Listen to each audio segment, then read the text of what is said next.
After ilang days ko na po siya ginagamit, napapansin ko po parang walang effectivity kay Cookie yung gamot. Parang mas lumala po, nag 90 degrees po yung ulo niya, tapos nawawalan po siya ng balance, hindi siya makatayo.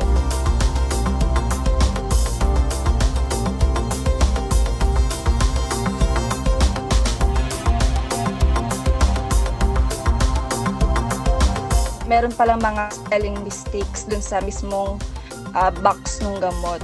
Meron po palang na sa 1-star session po sa mga reviews na ayun nga po, fake daw po yung products.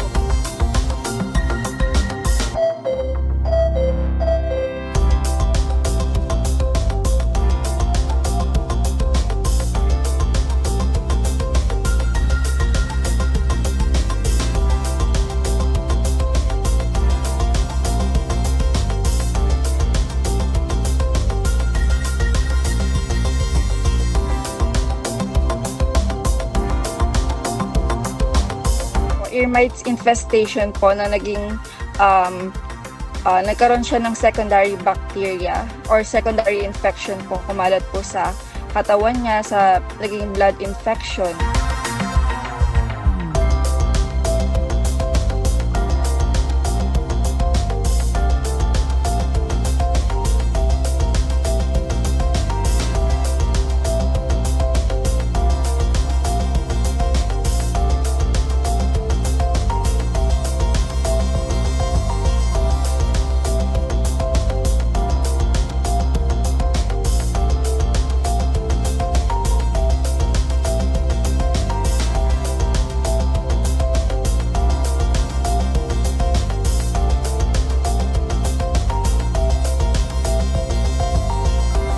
Nag-settle po ako sa home remedies po, which is very wrong. Dapat po pala dalhin agad dapat yung pet sa vet. Mas magtiwala po tayo sa vet, sa trusted shops na sa mismong physical shops.